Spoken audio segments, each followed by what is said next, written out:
বাড়াবাড়ি করবো? খুশি কি তোর মনে নয়? মা মা আমি সে কথা বলেছি নাকি? আসলে ঠিক এই সময় এত আমতা করছো কেন? কথা পরিষ্কার করে না বলার জন্য যত ঝামেলা হয়। বৌমা তুমি এর মধ্যে এসো না। আসতে তো আমি চাই না, কিন্তু আপনারা এমন করে কথা বলছেন যেন সবাই তো তুহিন বাড়ির বড় হয়েছে বলে কি অপরাধ করে ফেলেছে? ওমা, অপরাধ তুহিন করেনি, অপরাধ করেছে তোমার শ্বশুর। সারা জীবন কষ্ট করে চাকরি করে ছেলেমেয়েদের লেখাপড়া শিখিয়েছে, ছেলেমেয়েদের সুখের জন্য বাড়ি বানিয়েছে, নিজের বাবা মায়ের সেদিকে কোনোদিন খেয়াল করেনি। এসবই তো অপরাধ। আর সবচেয়ে বড় অপরাধ করেছে নিজের জীবনের শেষ সময় 2 লক্ষ টাকা তুহিনের হাতে তুলে দিয়ে। তা এমন কেউ কোনো করেছেন? এই একজনের আয়ে তো সংসার চলছে, সংসারের আসলে বসে খাওয়া ছাড়া একটা পয়সা নিয়ে সাহায্য করে না। মমতা মমতা তুমি উত্তেজিত হয় না, তোমার শরীর অসুস্থ।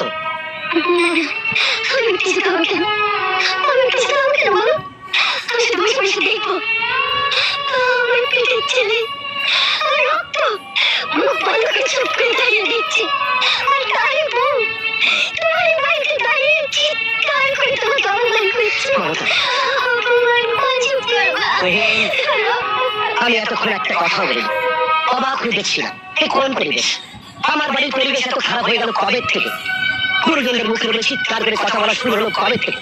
আরে আমি তো সারা জীবন তোদের ভদ্রতা শিক্ষা দিয়েছি, ভদ্রতা শিক্ষা দিয়েছি।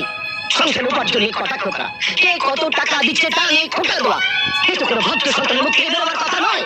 সত্যি কথা বলি যত দোষ। চুপ! আর একটা কথা বলবে না। আমি আমি আমার সন্তানের সঙ্গে কথা বলছি, আমার ছেলের সাথে কথা বলছি। জবাবটা আমি তার মুখ থেকে শুনতে চাই। তুই জবাব দে বাপ, জবাব দে।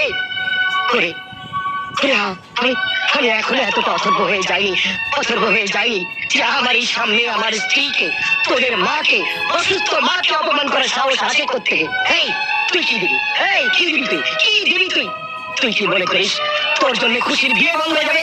না না না তুই না, দরকার হলে এই বাড়ি বন্ধ রেখে বিক্রি করে আমি আমার মেয়ের খুশিকে বিয়ে দেবো। যা যা এখান থেকে, যা ওখানে যা, যা তোরা। চুপ করো মমতা, চুপ করো, চুপ করো। আমি এখন মরিনি মমতা, আমি এখন মরিনি।